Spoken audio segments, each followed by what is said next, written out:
네, 여기 기도 제목 국내를 이렇게 보면요. 2014년 이후 학대로 숨진 아동이 200명이 넘는 것으로 조사되었는데요. 이 아동학대 발생 건수가 해마다 늘어나는데 하루 평균 85명의 아동이 학대받는 것으로 추산된다고 합니다.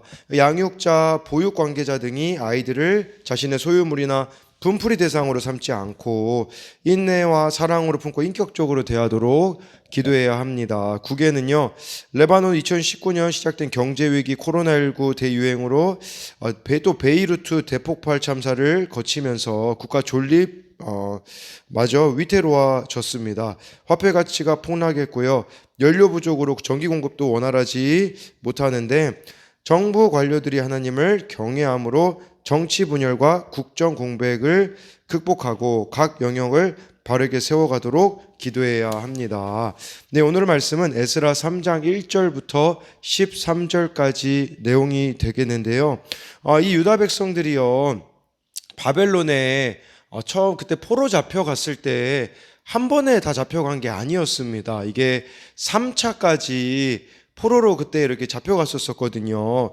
근데 주전 605년 여호야김 3년을 605년으로 보는 견해가 있고 또 한 가지는 597년으로 보기도 합니다. 그래서 1차는 뭐 이렇게 605년이나 597년 중에 하나였을 것이고요. 2차 포로로 잡혀갔을 때는 기원전 587년, 3차는 582년이라고 볼 수 있어요. 그러니까 이들이, 제가 이것을 처음에 언급드리는 이유는 무엇이냐면 유배지에 그때 잡혀갔었기 때문에 충분히 70년이면요, 뭐 적응도 했었을 것이고 고위 관료도 나왔고요.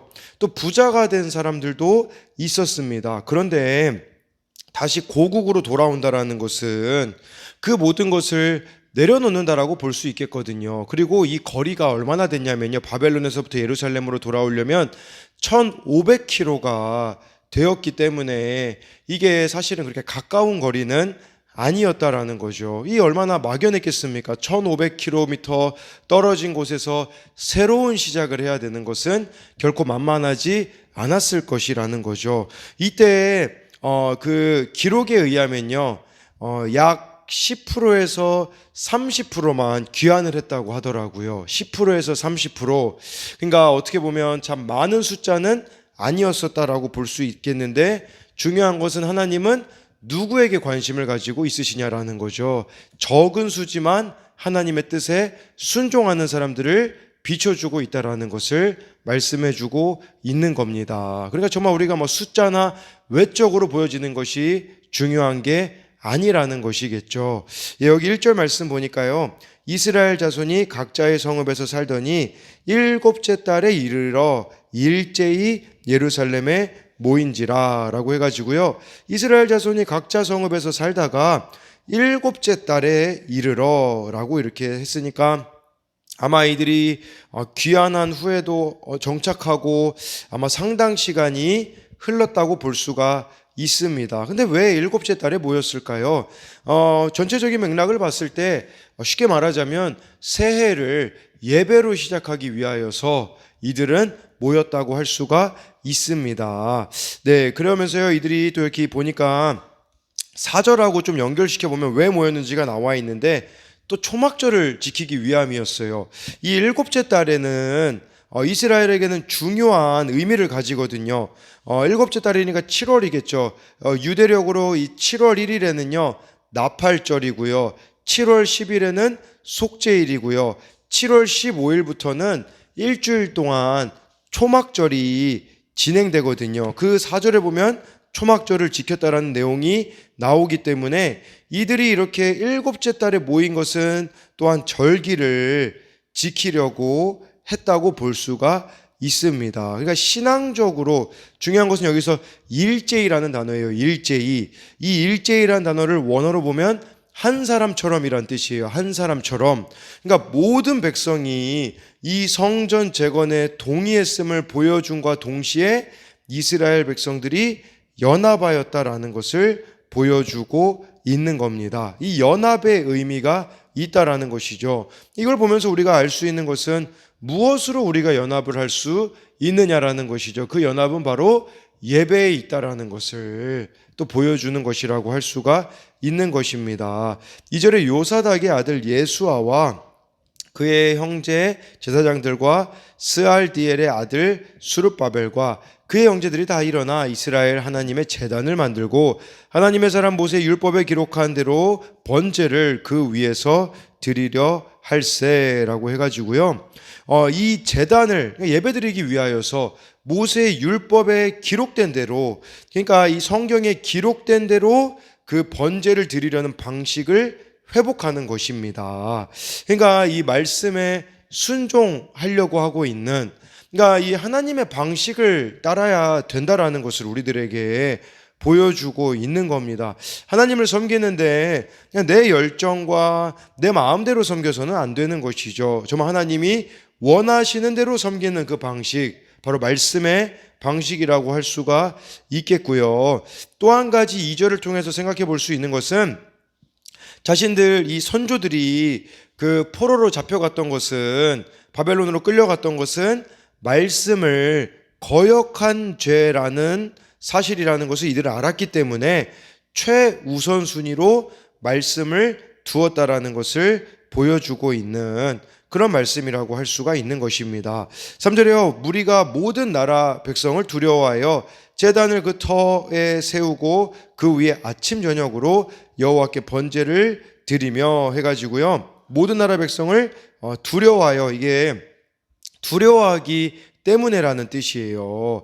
그러니까 이 귀환한 사람들이 주변 그 사람들을 두려워했다라는 말이에요. 그럼에도 불구하고 이들은 제단을 쌓고 예배를 드렸다라는 것입니다.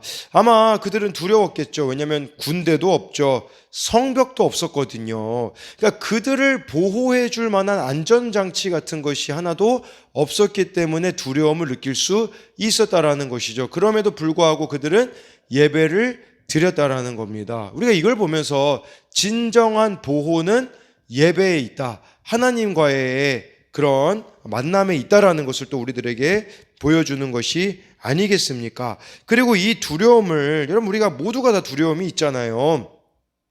근데 이 두려움을 무엇으로 해소하느냐가 중요하다라는 거죠. 지금 여기 나와 있는 이 귀한한 백성들은 모두가 하나님을 의지하는 마음으로 이 두려움을 전환시켰다라는 겁니다. 그래서 이것을 볼 수 있겠고요. 4절에 기록된 규례대로, 그러니까 말씀대로 지금 이 규례들도 지킨다라는 거겠죠. 초막절을 지켜 번제를 매일 정수대로 날마다 드리고, 이 매일 드리는 이 번제는 상번제라고 해서요, 아침 저녁으로 드렸던 것이고, 또 이들이 초막절을 지켰습니다.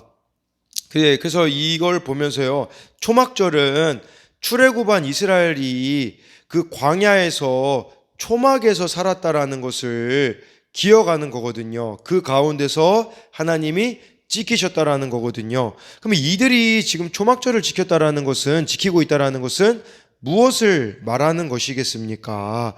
그 바벨론 70년 광야 생활 같은 그 세월 동안 하나님이 베풀어 주신 은혜에 감사하며, 그리고 조상들의 죄로 인해 하나님의 심판을 잊지 않게 하겠다는데도 그 다짐이 여기에 담겨 있다라는 거예요. 그러니까 정말 우리들의 후손들은 불순종의 죄를 저지르지 않게 하겠다라는 결심이 이 초막절을 지키는 데 있었다라는 것이겠죠. 그리고 또 여기서 한 가지 더 볼 수 있는 것은 이들이 기록된 규례대로 말씀대로 지금 하고 있다라는 것은 자기들의 편의를 위해 어떤 변형도 하지 않았다라는 겁니다. 편리와 안락을 추구하는 것이 아니라는 것이죠. 우리가 신앙에 있어서도 마찬가지예요. 하나님이 원하시는 방식대로 섬겨야지 편리와 안락을 우리가 추구하게 되어진다면 잘못된 것이라는 것을 기억해야 하는 것이죠. 그러면서요, 여기에 5절에 그 후에는 항상 드리는 번제와 초하루와 여호와의 모든 거룩한 절기에 번제와 사람이 여호와께 기쁘게 드리는 예물을 드리되라고 이렇게 말씀해 주고 있습니다. 그래서 그 후에 상번제도 드리고요. 또 여기에 예물도 하나님 앞에 드렸고요. 6절 말씀 보니까요.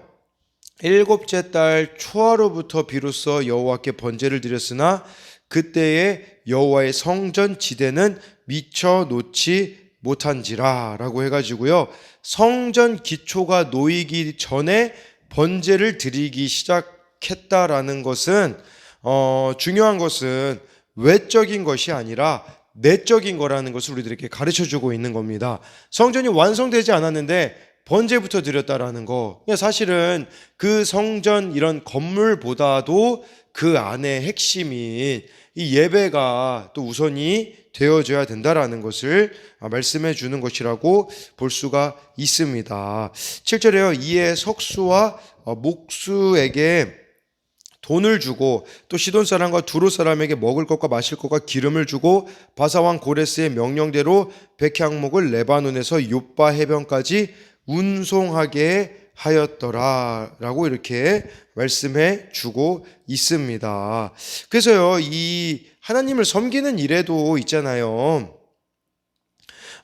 이렇게 자칫 무시되기 쉬운 세상 방식의 기준을 벗어나는 일은 저지르지 말아야 한다라는 것을 보여주고 있어요.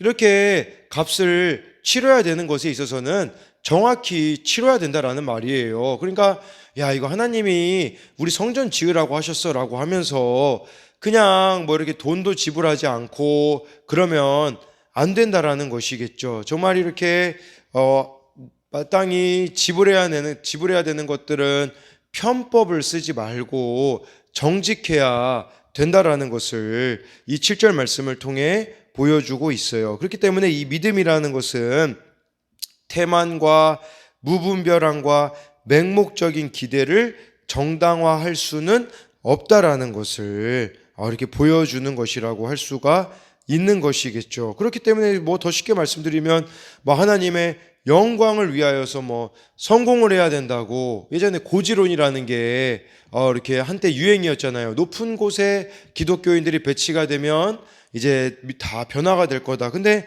높은 데 올라가는데 혈안이 되었기 때문에 편법을 쓰고 부정을 저질렀기 때문에 결국은 변화되지가 못한 것을 보게 되어지는 것이죠.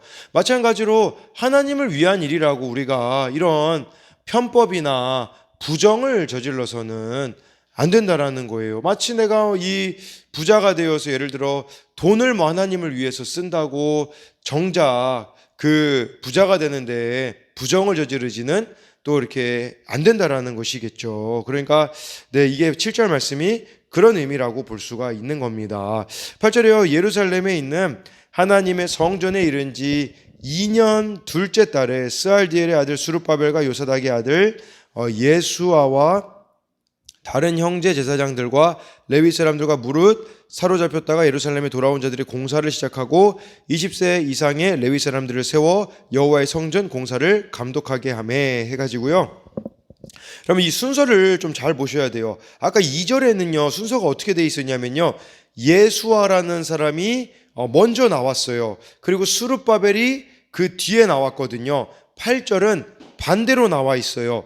수룹바벨이 먼저 나와 있고 그 뒤에 이어서 예수아가 나와 있거든요. 이 순서는 예수아가 먼저 나왔을 때는 예배 형식이나 그런 것이 위주가 될 때는 예수아가 먼저 나와요. 왜냐하면 이 영적 체계를 세우는 거는 또 예수아라고 볼 수 있겠죠. 스룹바벨 같은 경우는 성전 건축하는 것이거든요. 그래서 2절 같은 경우는 예배를 세우는 일이 나왔기 때문에 예수아가 먼저 나왔고 8절에는 성전 건축하는 그런 부분들이 이 성전 공사에 대한 부분이 나왔기 때문에 스룹바벨이 먼저 나왔다라는 것을 보여주는 것이라고 할 수가 있어요. 근데 중요한 것은 여기서요, 2년 둘째 달에 이제 이 공사가 시작되었다고 하는데, 이 둘째 달이라는 게 여기 왜 굳이 둘째 달을 언급했을까? 이거는요, 열왕기상 6장 1절에 보면요, 우리가 추정해 볼 수 있는 게 있어요. 솔로몬이 그 성전을 지을 때 열왕기상 6장 1절에 이렇게 나와 있어요. 솔로몬이 이스라엘의 왕이 된 지 4년 15월 곧 둘째 달에 솔로몬이 여호와를 위하여 성전 건축하기를 시작하였더라. 그러니까 그 솔로몬이 성전 건축한 것과 지금 이 두 번째 성전은 수르바벨 성전이라고 불리거든요. 이 성전이 동일한 맥락 속에 있다라는 것을 보여주기 위하여서 이 둘째 달이라는 단어가 여기에 언급되었다라고 할 수가 있겠고요. 2년 둘째 달이잖아요. 이 2년 동안은 그럼 무엇을 했을까를 보자면 아마 7절 말씀하고 좀 비춰봤을 때 성전 건축을 위한 자재들을 조달하기 시작한 그냥 성전 건축을 하기 위해서 재료들을 모으고 하는 그런 기간들이었었다라고 볼 수가 있어요. 또 한 가지 8절에서 볼 수 있는 것은 무엇이냐면 여기 말씀해 보니까요. 이 제사 여기 보니까 20세 이상의 레위 사람들을 세워 공사를 감독하게 했다고 해요. 근데 원래는요, 여러분 민수기나 이런 데 보면요. 일반적으로 레위인들은 30세 이상을 세웠었거든요. 근데 여기는 20세인 이유는 무엇 때문이냐면 아까 제가 서두에 귀환한 사람이 10%에서 30% 정도밖에 안 되었다고 했잖아요. 그러니까 인구가 부족하기 때문에 아마 20세 이상으로 이렇게 한 것이라고 볼 수가 있다고 이렇게 여겨집니다. 그러면서 여기 이제 9절에 이에 예수아와 그의 아들들과 그의 형제들과 감미엘과 그의 아들들과 유다 자손과 헤나다 자손과 그의 형제 레위 사람들이 일제히 일어나 하나님의 성전 일꾼들을 감독하니라. 여기서 키워드는요, 일제히예요. 일제히. 1절에도 일제히, 여기 9절에도 일제히, 한 사람처럼이란 뜻이라고 했잖아요. 이 신앙 공동체를 세워가는 일에는요, 두 마음이 있어서는 안 된다라는 겁니다.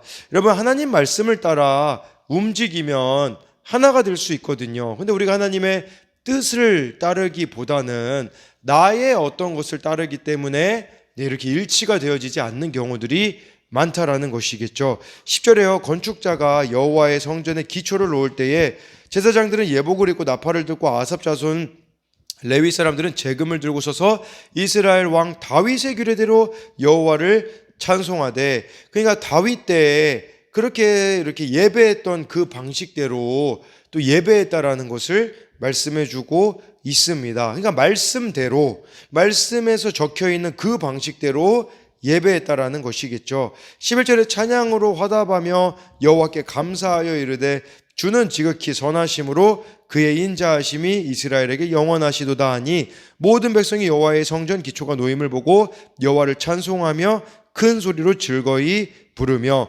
성전 기초가 놓였을 때 이들이 하나님을 찬양하고 감사했다고 나와 있는 겁니다. 그래서 이렇게 하나님을 찬양하는데요, 주는 선하시고, 여러분 하나님은 항상 선하신 분이고 그의 인자하심, 이 인자라는 단어가 헤세드라고 해가지고요, 변함없는 사랑이라는 뜻입니다. 그러니까 이것은 인격적인 관계 안에서 하나님이 그 인격적인 관계 안에서의 충성과 관련되어 있는 것이죠. 그러니까 이렇게 하나님을 찬양하고 예배할 때에 12절에요. 제사장들과 레위 사람들과 나이 많은 족장들은 첫 성전을 보았으므로 이제 이 성전의 기초가 놓임을 보고 대성통곡하였으나 여러 사람은 기쁨으로 크게 함성을 지르니. 그러니까 여러분 제가 아까 말씀드렸던 것처럼 포로로 끌려갔을 때 1차, 2차, 3차로 끌려갔다고 했잖아요. 근데 중요한 것은 587년에 이제 그렇게 멸망을 당하거든요, 남유다가. 근데 그때 솔로몬 성전을 봤었던 사람들이 있어요. 70년 만에 돌아왔다고 해가지고 이미 70년 지났는데 나이가 많은 사람인데 어떻게 솔로몬 성전을 보았겠어라고 하지만 아니에요. 그 1차 포로를 기준으로 70년이기 때문에 2차나 3차로 온 사람들도 있기 때문에 이때 그 멸망당하기 전에 솔로몬 성전을 봤었던 사람들이 있거든요. 근데 그 사람들이 이제 성전 기초가 놓여진 것을 보고서는 대성통곡했대요. 왜 대성통곡했을까요? 아마 두 가지로 볼 수 있어요. 과거 솔로몬 성전에 비하여서는 너무 초라해 보였기 때문이라는 거예요. 솔로몬 성전에는 거기 얼마나 많은 금과 여러 가지로 이렇게 화려함이 있었겠습니까? 그에 비하면 네, 여기 지금 성전 기초는 참 초라해 보였기 때문에 대성통곡했을 것이라고도 추정할 수 있겠고요. 또 한 가지는 감격의 측면에서 볼 수 있어요.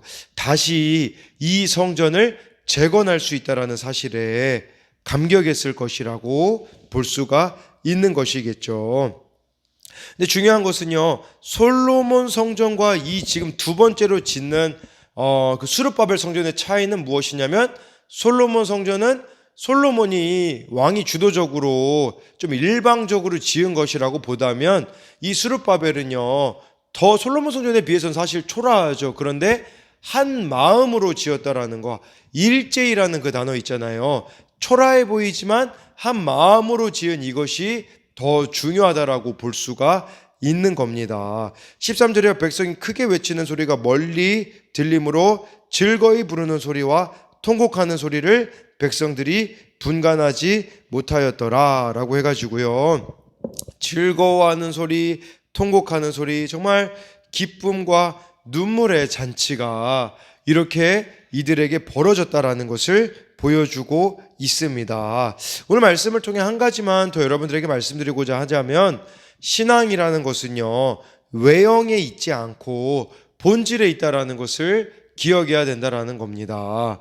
그래서 하나님과 깊은 관계가 제대로 구축이 되어지면 외형은 따라오게 되어 있다라는 거예요. 오늘 말씀에 나와 있는 것, 성전 기초가 놓였을 때, 또 그 성전이 지어지기 전에 먼저 이들이 회복한 것은 하나님과의 관계였다라는 것이죠. 그러니까 이 본질을 놓치지 말아야 돼요. 하나님과의 관계가 무엇보다도 최우선순위가 되어져야 해야 한다라는 것이죠. 외적인 성장에만 매달리지 말고 큰 절기든 작은 일상이든 먼저 말씀을 묵상하는 삶을 통해 날마다 눈에 띄지 않는 영적인 제사를 우리가 충실해야 한다라는 것을 오늘 말씀을 통해서 기억해야 합니다.